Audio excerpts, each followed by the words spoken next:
यहाँ पे अभी तक हम लोग जो है पिछली कक्षा में योगाध्याय में जो पढ़े वह पुनः भाग्योदय के लिए कारक जो योग हैं कि दोबारा से जो भाग्योदय करते हैं योग, वह हमने पढ़ा। सुंदर भाग्योदय राजयोग पढ़ा। योग कारक ग्रह दशा की, ग्रहों की दशा में भी राजयोग कैसे होता है उसको हो गया। पापी ग्रहों के अंतर्गत जो है योग के फल हमने पढ़ लिए। सर्वोपरि राजयोग हमने पढ़ लिया, सबसे ऊपर का राजयोग जो होता है वह पढ़ लिया। अब आज जो हम लोग पढ़ेंगे वह क्या पढ़ेंगे? राहु और केतु ग्रहों के विचार। राहु और केतु ग्रहों से विचार का जो श्लोक है, 8वां श्लोक योगाध्याय के अंतर्गत, वह हम लोग पढ़ेंगे। तो क्या है? यदि केंद्र त्रिकोणे व निवसेताम तमो ग्रहौ नाथे नान्यतरेणापि संबंधायोग कारकौ। कहने का मतलब है यदि केंद्र त्रिकोण में, केंद्र और त्रिकोण, केंद्र कौन है? 1 4 7 10, त्रिकोण 1 5 9, स्थिति समय पर राहु और केतु ग्रहों से भी योग कारिता बताई गई है। राहु और केतु की स्थिति अगर अच्छी है तो योग कारक हो जाते हैं, इसमें कोई संशय नहीं। राहु और केतु भी योग कारक ग्रह बन जाते हैं। तो कैसे? जिस जिस भाव में राहु और केतु स्थित हो, उस भावेश या भाव से संबंध से उनका शुभाशुभ फल कहना चाहिए। फल कहा गया है कैसे? तथैव राहु और केतु ग्रहों की स्थिति भी केंद्र और त्रिकोण में हो सकती है। राहु और केतु की स्थिति जो है केंद्र और त्रिकोण में हो सकती है। तो केंद्रस्थ और त्रिकोणस्थ राहु और केतु का केंद्रस्थ और त्रिकोणेश के ग्रह के साथ संबंध होने से राहु और केतु की अंतर्दशा के समयों में योग की प्राप्ति होती है। जैसे यहाँ पे कहने का मतलब यह कह रहे हैं कि जैसे केंद्र और त्रिकोण में राहु और केतु हैं, तो केंद्र में अगर बैठे हैं तो केंद्र का स्वामी अगर वहां पे बैठा है उस भाव में, तो योग कारक हो जाएंगे। त्रिकोण में अगर राहु केतु बैठे हैं तो त्रिकोण के स्वामी अगर उस ग्रह के साथ में बैठे हैं तो योग कारक हो जाएंगे। केंद्रस्थ राहु त्रिकोणेश के साथ हो या त्रिकोणस्थ राहु राहु केतु केंद्रेश के साथ में बैठे हो, तो भाग्य योग की उपलब्धि होती है। दूसरी चीज क्या कह रहे हैं कि जैसे केंद्र का स्वामी कोई है और त्रिकोण में राहु बैठे हैं, तो केंद्र का स्वामी राहु के साथ त्रिकोण में हो, या फिर केंद्र में राहु है तो त्रिकोण का स्वामी राहु केतु के साथ केंद्र में हो। समझ में आया?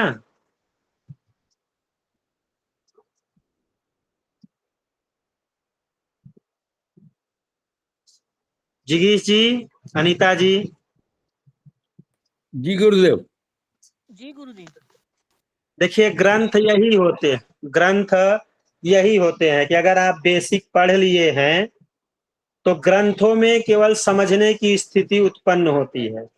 समझना कैसे है उसको बैठाना है। ग्रंथों में श्लोक के माध्यम से बताए जाते हैं, और अगर उतने पूरे अगर आप लिखना शुरू कर देंगे तो बहुत ज्यादा हो जाता है। और अगर लिखना चाहते हैं आप लोग तो बताइएगा, हम वो भी लिखवा भी देंगे।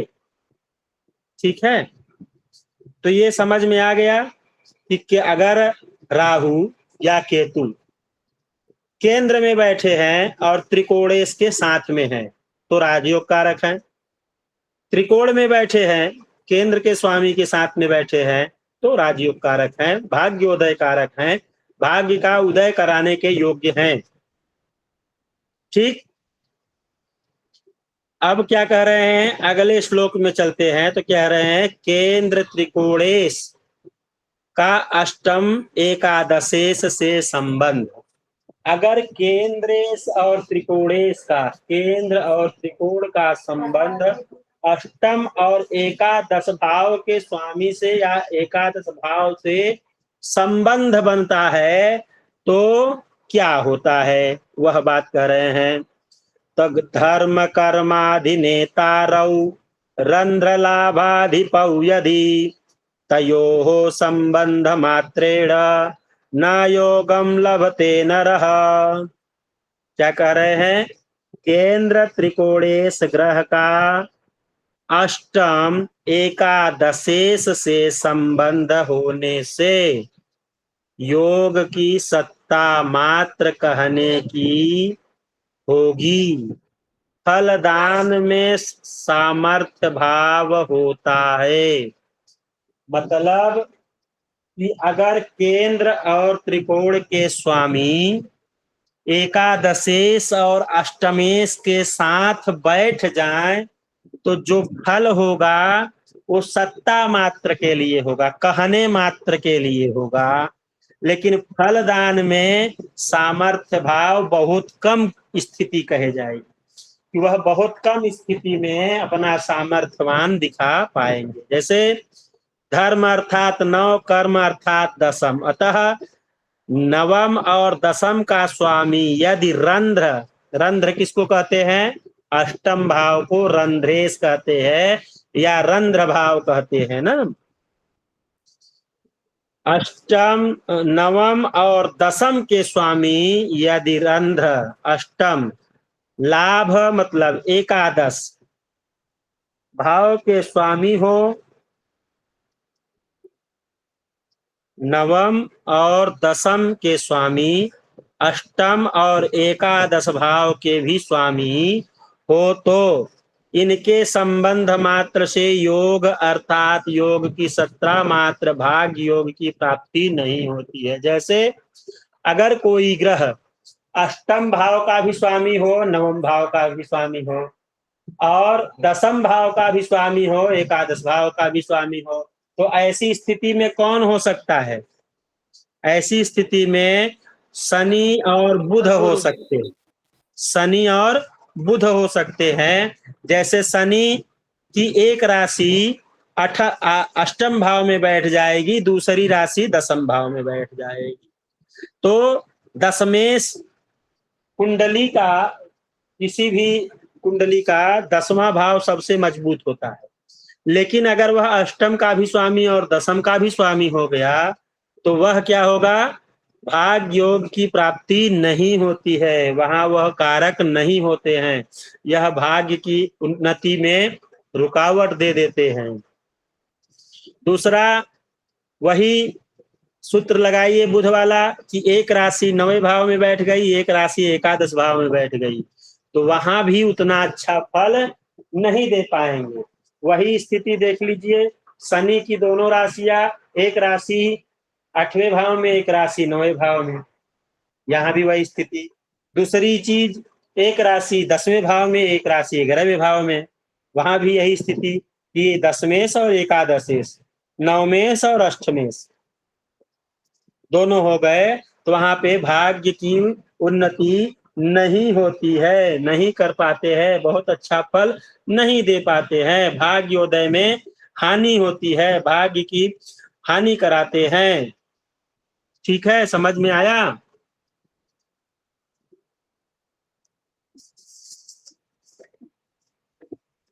रीमा जी, कपिल, जिगीश जी। जी गुरुदेव, जो आपने बताया कि शनि अष्टम का मालिक और नवम का मालिक होगा, हाँ, तो ऐसी कंडीशन तो मिथुन लग्न में आएगी। मिथुन लग्न में, हाँ, तो ये कंडीशन में शनि अष्टम भाव का मालिक होगा, अशुभ फल देगा। उसकी मूल त्रिकोण राशि जो है कुंभ भाग्य भाव में, तो हाँ, पंचम और अब जैसे मान लीजिए लग्न की कुंडली आप कह रहे हैं, तो मिथुन में एक राशि 8वीं हो जाएगी, एक 9वीं हो जाएगी। फिर भी अगर शनि कहाँ क्या हो गए, भाग्येश हो गए ना, हाँ, भाग्येश हो गए, और मान लीजिए शनि वहीं पे बैठे भी रहे तब भी भाग्योदय में परेशानी होगी। तभी भी होगी। हाँ क्योंकि उसको अष्टम का अशुभ फल भी देना है, सही बात है। जी जी जी, तो वहां पे यदि भाग्योदय में परेशानी होगी। हाँ, पंचम और नवम का मालिक यदि अष्टम या छठवें का मालिक बनता है तो वो 6 और 8 का अशुभ फल भी देता है, तो सही हम्म। है। और शनि है तो बहुत ही मेहनत के बाद, बहुत सारी दिक्कत झेलने के बाद ही 42 के बाद ही भाग्योदय हो गया था। 36, माफ करना, 36 साल के बाद। हाँ, 36 के बाद में शनि के द्वारा भाग्योदय होता है, और मंगल के द्वारा 32 में, बुध के द्वारा 28 में, ऐसे ही सभी ग्रहों का कुछ कुछ है। तो जी, वहां धन्यवाद पे गुरु जी। भाग्योदय 36 के बाद तो कहा जा रहा है, लेकिन वह भी भाग्योदय फलकारक नहीं होगा। हाँ, बहुत सारी दिक्कत है, क्योंकि वो अष्टम का मालिक है तो झेलनी तो पड़ेगी। हम्म। हम्म, सही है, और, दू, धन्यवाद गुरुदेव। और दूसरा भी कि एक वृश्चिक लग्न की भी अगर कुंडली रहेगी ना, वृश्चिक की ही ना, नहीं, एक दूसरी जो कुंडली आएगी, एक राशि मान लीजिए 10वीं राशि, मेष लग्न। कर्म में। मेष लग्न की, हाँ, मेष लग्न आएगा। जी। मेष लग्न की जो कुंडली होगी, उसमें शनि एक भाव में एक राशि 10वें भाव में, दूसरी राशि 11वें। 11वें भाव में। तो यहाँ पे भी भाग्योदय कारक अच्छा कर्मेश होकर के, कर्म भाव के स्वामी होकर के भी शनि अच्छा फल मतलब बहुत अच्छी भाग्योदय का कारक नहीं बन पाएंगे। जी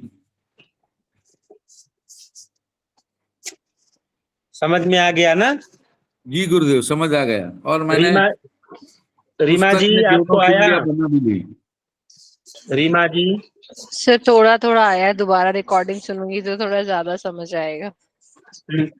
नहीं, इसमें सर देखिए, ये है मेन ग्रंथ में जब घुसा जाता है तो इसमें यह नहीं मतलब है कि आप कितना श्लोक पढ़ गए। ग्रंथ में हर एक चीज समझ में आ जाती है और दिमाग में घुस जाती है, वो श्लोक से मतलब रखता है। तो वही चीज यहाँ पे रखा गया है कि जैसे आपको कहा गया है कि शनि की 2 राशियां हैं ना लगातार, जी जी तो लगातार हुई तो एक राशि मकर मान लीजिए अष्टम भाव में हो गई, कुंभ जो है नवम भाव में हो गई।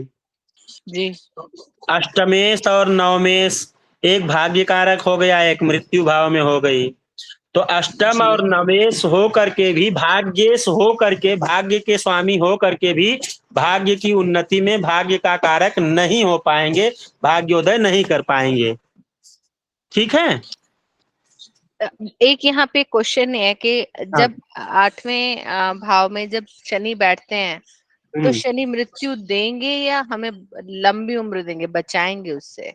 वह मृत्यु तुल्य रहेंगे। मृत्यु मृत्यु नहीं देंगे। हाँ, आप मृत्यु नहीं देंगे, है ना? मृत्यु नहीं देंगे, बचा ले जाएंगे, लेकिन वह जो व्यक्ति होगा बहुत ही निर्धन होगा, बहुत ही परिश्रमी होगा, और बहुत ही जो है मेहनत के साथ में ईमानदार भी होगा, लेकिन उसका भाग्योदय नहीं हो पाएगा। अच्छा, ओके। ठीक है। हाँ, स्वस्थ भी रहेगा, स्वस्थ भी रह सकता है। ग्रहों के ऊपर है कि अष्टम भाव में ग्रह कौन कौन से बैठ गए हैं, 7वें भाव में कौन बैठ गए हैं, 12वें भाव में, 6ठे भाव में अगर कौन कौन, अगर 6, 8, 12 स्थान खाली है तब तो रोग ऋण शत्रु और मृत्यु ये सभी से वह परे है, तब वह बीमार नहीं होगा। बीमारी न होने के साथ साथ वह स्वस्थ रहेगा, और वैसे भी जो मेहनती होता है वह स्वस्थ रहता ही है। जब जी। स्वस्थ रहेगा तो बीमार नहीं होगा, और बीमार नहीं होगा तो चलता रहेगा, लेकिन भाग्योदय नहीं हो पाएगा। और इससे कोई फर्क नहीं पड़ता कि हमारी जो जन्म की कुंडली है उसकी राशि क्या है ना?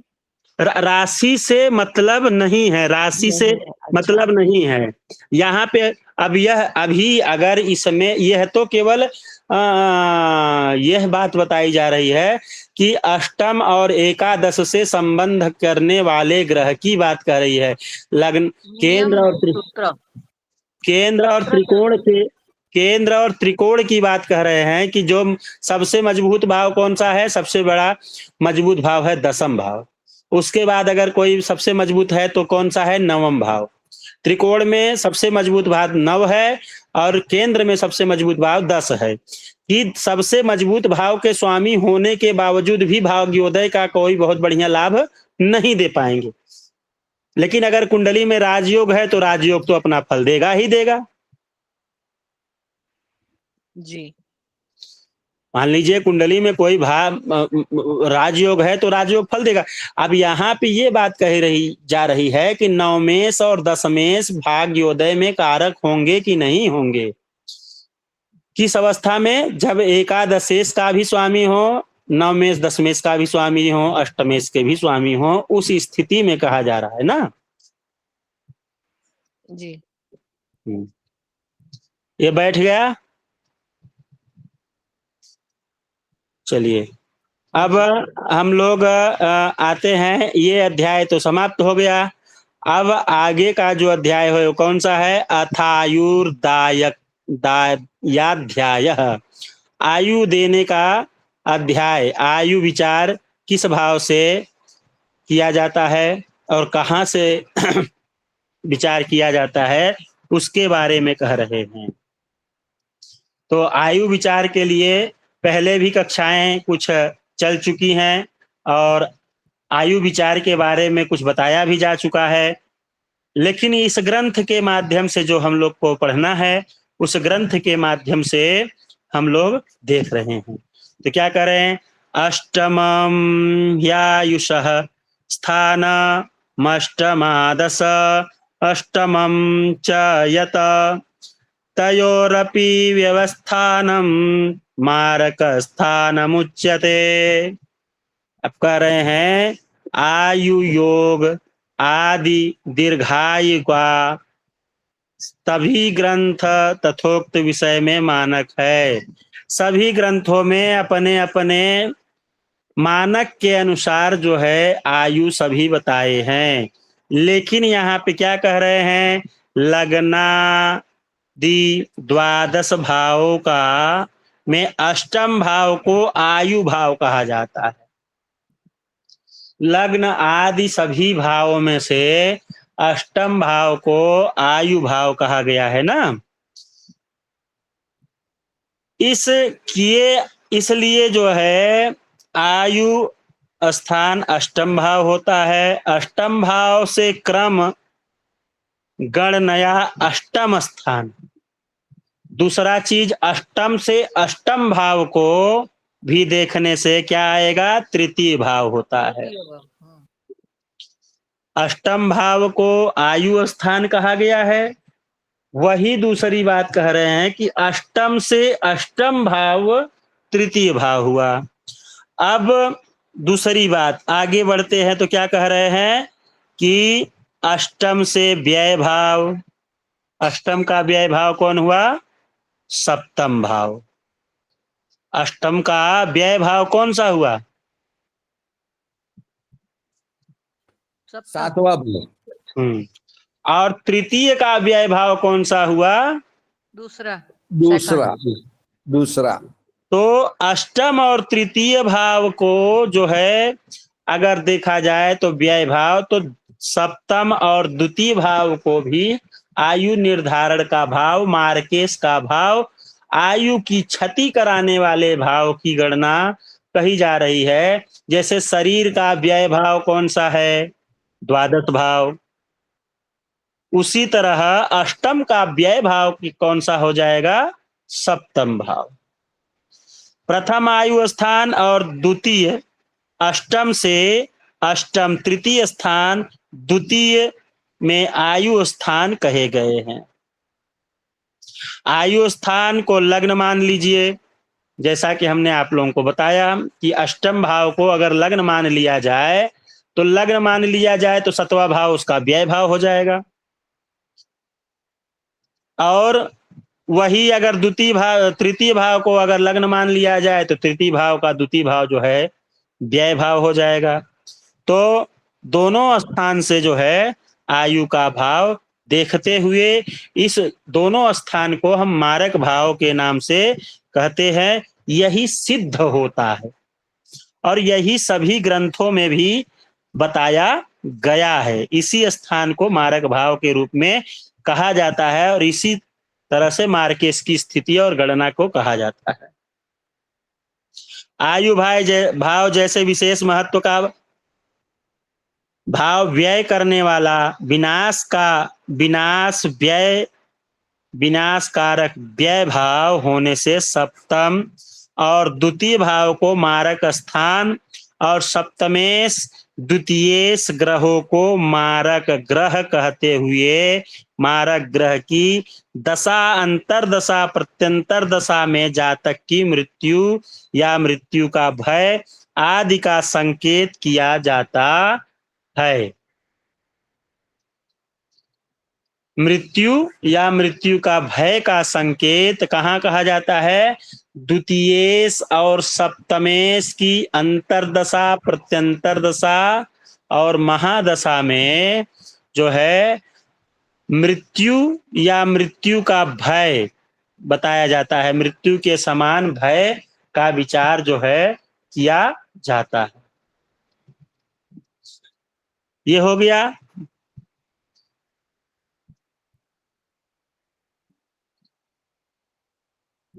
अब यही कह रहे हैं तत्राप्याद्य व्यस्थाना द्वितीय बलवत्तरम।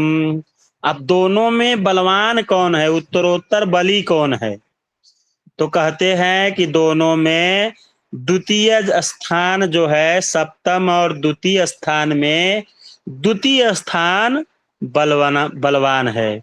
तो द्वितीय मारक जो होता है वो प्रबल मारक है, प्रबल मारकेश कहा जाता है।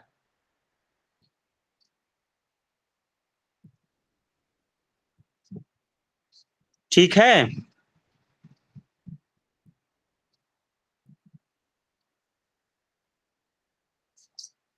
अब यहीं पे यह भी कह रहे हैं कि लघु पाराशरी ग्रंथानुसार विश्वोत्तरी दशा का मान, लघु पाराशरी ग्रंथ के अनुसार विश्वोत्तरी दशा, विश्वोत्तरी मतलब 120 महादशा कहा गया है, 120 वर्ष का कहा गया है। इसलिए कलयुग में मानव की आयु का मान अधिक से अधिक 120 वर्ष कहा गया है।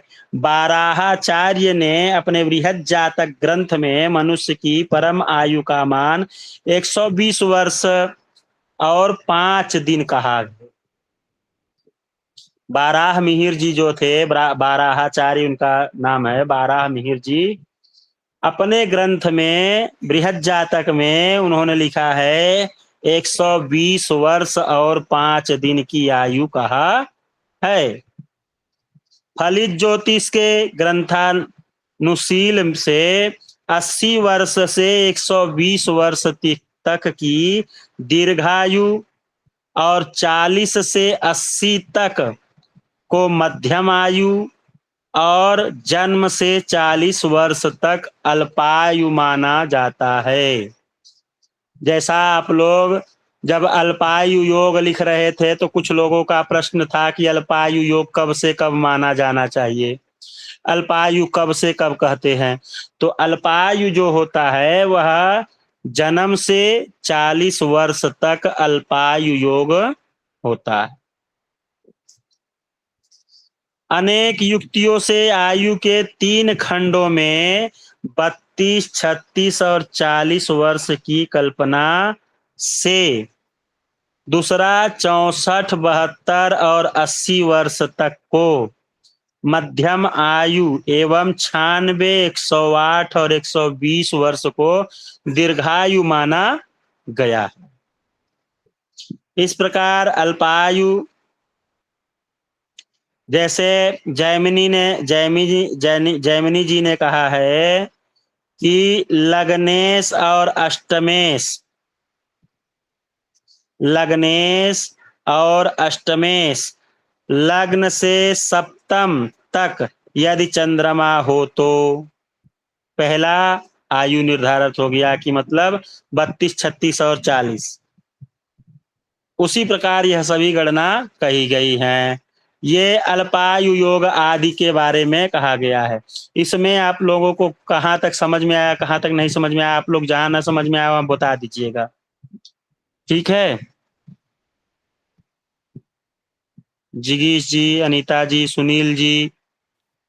गुरुजी ये समझ में नहीं आया कि लग्न से सप्तम तक चंद्र, मतलब लग्न में चंद्र हो, चतुर्थ में चंद्र हो या सप्तम में चंद्र हो, ऐसे गिनने का? हाँ, तो ये आयु की बात कही गई है। लग्नेश और अष्टमेश, लग्नेश और अष्टमेश का संबंध हो और चंद्रमा 1 से 7वें स्थान तक हो तो अल्पायु योग बनता है ना। जी गुरुजी समझ में आया। और दूसरी बात क्या कह रहे हैं, लग्न और चंद्रमा से, लग्न और चंद्रमा से, लग्न से देखिए और चंद्रमा से देखिए तो अष्टमेश की स्थिति क्या आती है उसमें। दूसरा शनि और चंद्रमा से विचार किया जाता है। तीसरा जो विचार किया जाता है लग्न और होरा लग्न से, ठीक।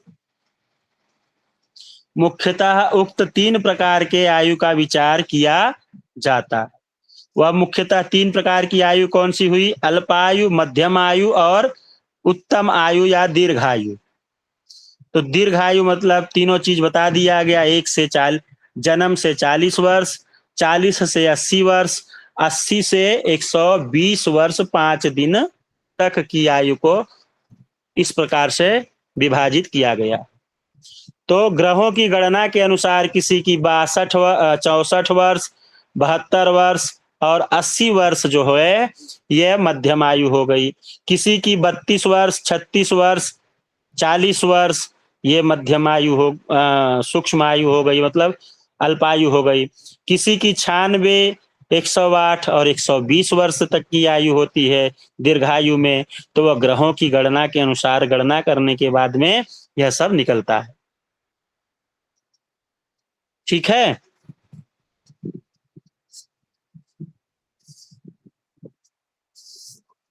रीमा जी, यहाँ तक समझ में आया है कि नहीं आया है आपको?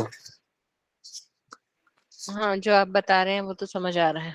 हाँ, और पहले से हम लोग जानते हैं। आज समाचार कोई निकाला था क्या नवल जी का?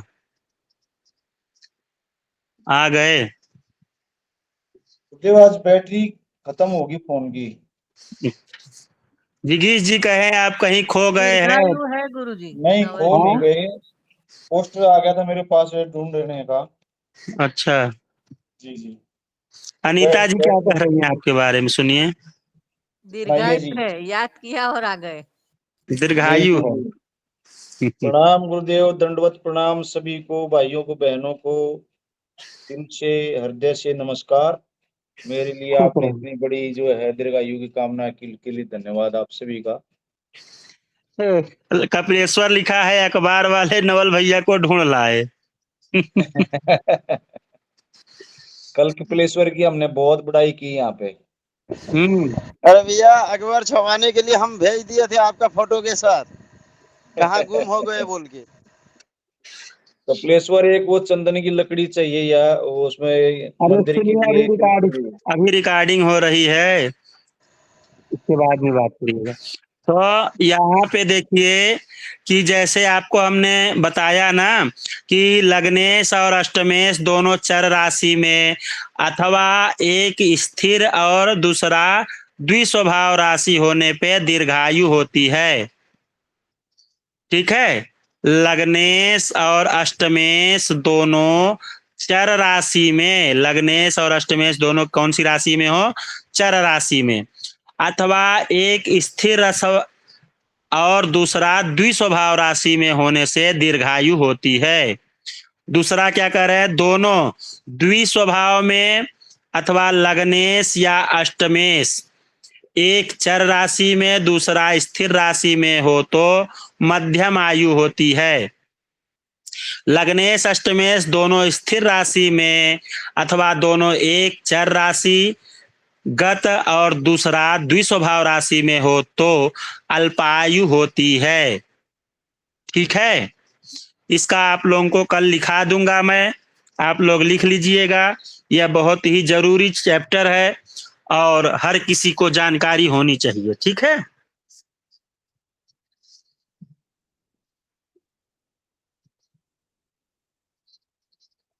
सुनील जी रिकॉर्डिंग बंद कर दीजिए।